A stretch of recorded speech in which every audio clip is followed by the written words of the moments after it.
There'd have been 10 teams coming into Week 5 that hadn't scored 88 points all year. So Tony Romo's like, woohoo, I'm ready. We can score.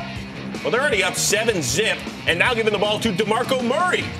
Well, it's a nice run down here in the red zone, finds his way in the end zone. One of the many Jera shots we would see throughout the day of this game. We'll pick it up with the Broncos down 3. Peyton Manning to Julius Thomas. He's become a weapon, Kurt Warner. I'm trying to figure out how you cover all these guys. It seems like everybody gets one-on-one. Each one of these guys can win against whoever you put across from them. Yeah, that's 19 TD tosses, no picks through 5 games, most in NFL history, but he was far from done. And how about this? Where's Waldo? Where's Peyton? That's what I'm playing. Kurt? Well, it works so well because he never does it. No, he's not running it. Everybody knows he's not running it. First rushing touchdown for him in 5 years. Third quarter, Broncos up 8, 3rd and goal. Manning to Wes Welker, his first catch of the day.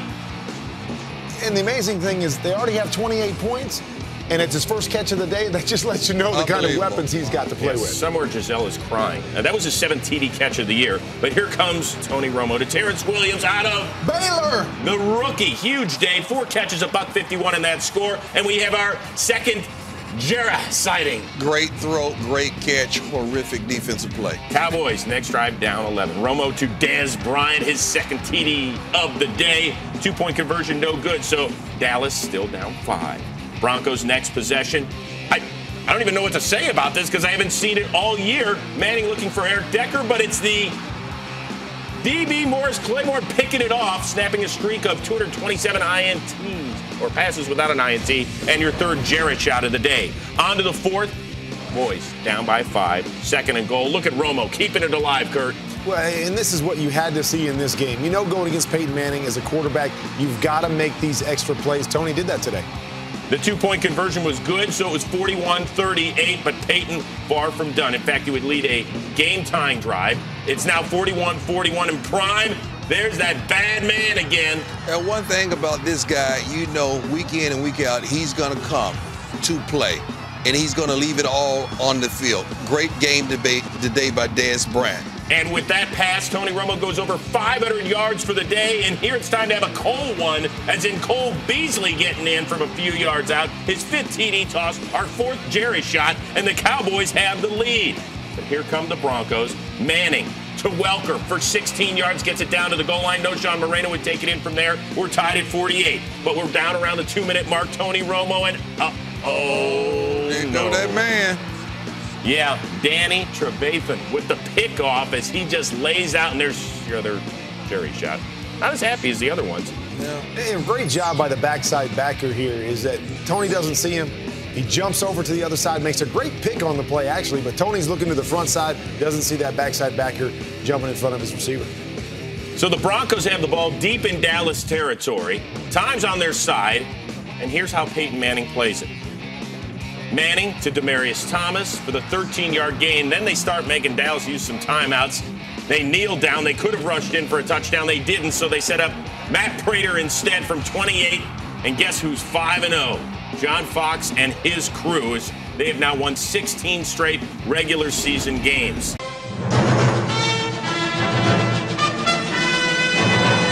The first encounter was a wild shootout with the Kansas City Chiefs. In the 3rd highest scoring contest in NFL history. Daylight, and when it's there, I try to break for it as fast as I can. With the emergence of Warner, the one-time pass-happy Seahawks were now. The Chiefs' leading touchdown maker was Theotis Brown, a versatile running back who didn't even become a Chief until the 5th week of the season. The Seahawks tied the game in the closing moments of regulation, then called on their leading scorer to win it in overtime. Norm Johnson is going to try this one from 42. Here's the ball game. Ball is down. Johnson's kick. He's got distance. Give me 3. It's all over. Explosive offense made the difference against the Chiefs.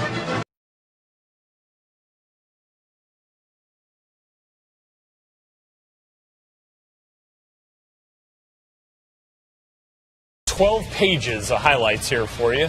Saints and Giants. That's it? Just 12? I know, right? Saints have won 3 of their last 4 since Breeze has returned from his shoulder injury. Homecoming here. Does that play look familiar to anybody? That's the Isidore. Yeah, it does. It does. Seattle Seahawks, in the Super Bowl. It worked. Isidore Newman's finest. Eli Manning to Odell Beckham Jr. on the 2-yard slant. Giants were on top 7-0. This is early in the game where the Saints thought they needed trickery to be able to throw the ball down the field. They learned quickly. Yeah, but you know what, DJ? The secondary, they had a lot of miscues, mental errors on the back end, and I just don't understand how you let a guy run down the middle of the field. You got to read your keys. Flea flicker on the touchdown. One of the oldest plays in NFL history. Second quarter here, Giants down 14-7. Manning back Same to Beckham, play. There you go. If it works once, let's try it again. A little Michael Jackson impersonation right there. Give a little love to MJ. Kind Here of it is. sandwiched in between the whip, Willie. Yeah. Nope. You don't jam the point guy. Yeah. It's going to be a natural pick. He comes off, same play, touchdown. So we're tied at 14 on Beckham's second TD of the day. For keeping track, that's 4 touchdowns. This is all Eli's got right here. Give me all you got, Eli. Woo! Hail Mary. They get 3 TDs for Odell Beckham Jr. Hat trick. He didn't have a dance prepared for this one. He gets a little stutter going right here. He gets on top. He knew he was going to score 2 touchdowns, so he had those dances prepared. He didn't have one for this one, so all he did was just look at the crowd. And, guys, that was New Orleans High Schools going head-to-head there. McDonough 35, Delvin Breaux could not stop Isidore Newman's Odell Beckham, but Ben Watson get back in the end zone. Last few weeks. 34 years young, Willie. Yeah. 20-yard TD from Breeze to Watson. Saints on top 42-28, and the Giants come alive. Eli on 4th and 5. This is nuts. Has nothing, then finds a little He went against all the rules at the quarterback position. Don't throw across your body. Don't throw into traffic. Wide open. He said, 4th down, I'm just going to, what I got to lose, I'm just going to throw it up there and see what happens. It was this kind of a day for defense. Nobody could get a hand on the football. You get a touchdown. Dwayne Harris, 9-yard touchdown for Eli. Saints running into each other. Eli's 5th TD pass of the day. That tied his career high, which is set back in 2012 against the Eagles. So Giants now down 7, not anymore. Back to Dwayne Harris. Goes Eli. He now has a career high 6 touchdown passes. He can run a kick return back. He can catch touchdowns.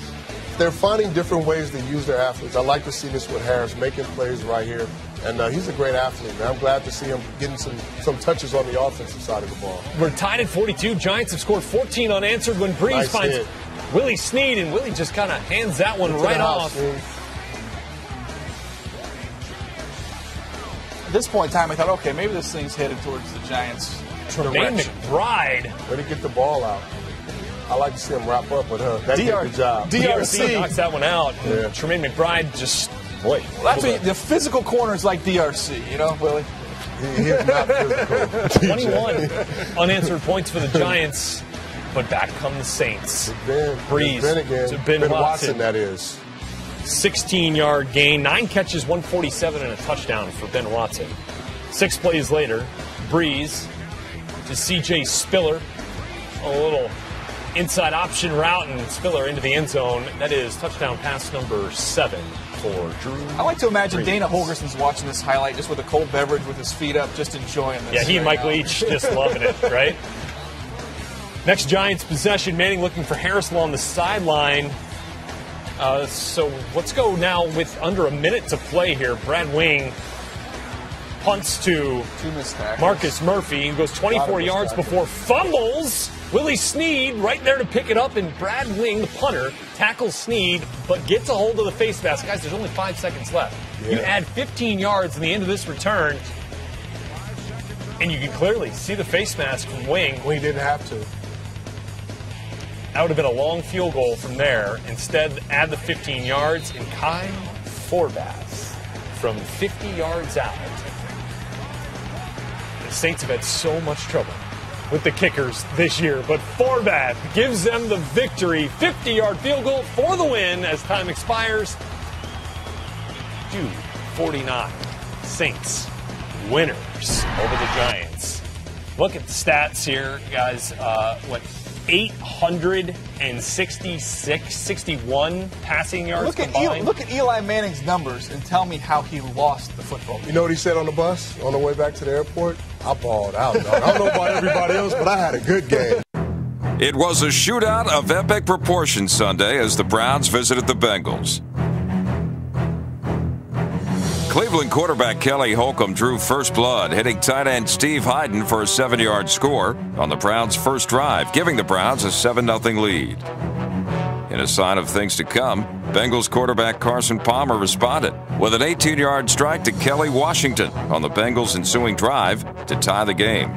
3 minutes later, Palmer again hit pay dirt, finding Chad Johnson on a 46-yard bomb to give the Bengals a 14-7 lead with 10 minutes still left in the first. After a pair of Cleveland field goals, Palmer found T.J. Houshmandzadeh for a 3-yard score and a 21-13 second quarter lead. After a pair of Bengals field goals, Holcomb again found Hyden, this time for a 20-yard touchdown, cutting the Cincinnati lead to 27-20 on the first drive of the second half.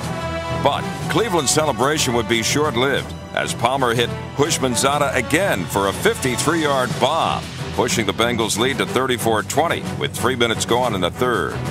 The Browns answered immediately as Antonio Bryant hauled in this Holcomb pass for a 9-yard score, drawing Cleveland to within a touchdown at 34-27.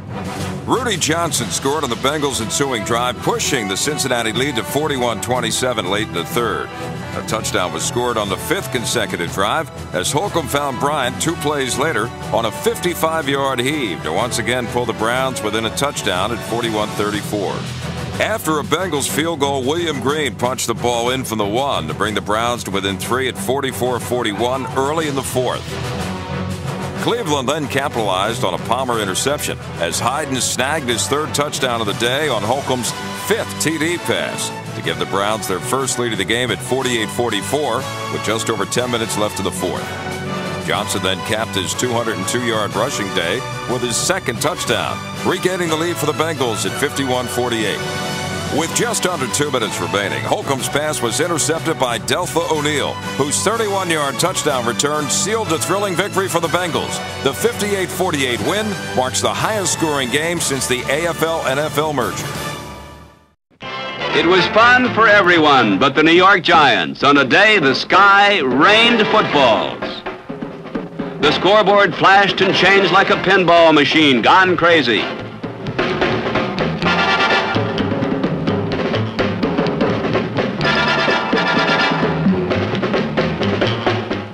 Number 25, A.D. Whitfield, scored 3 of the first 4 Washington touchdowns.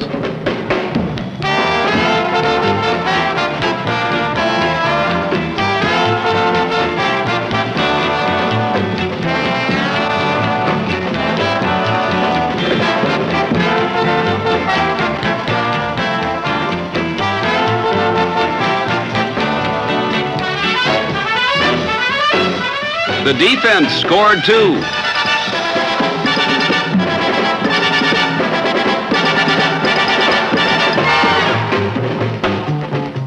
The Redskins scored on controlled drives,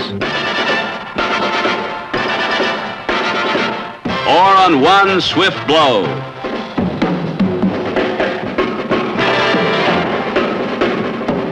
Jurgensen threw, and Taylor caught.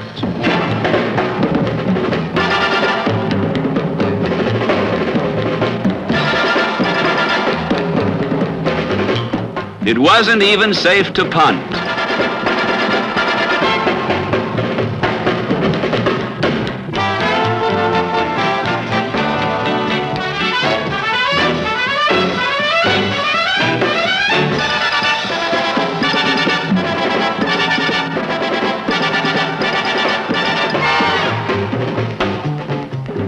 Throughout the barrage, the Giants were scoring too.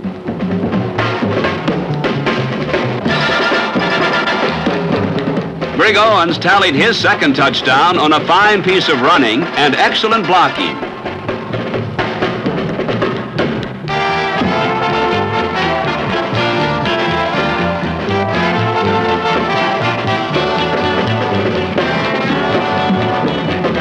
It was a team effort with fine individual performances.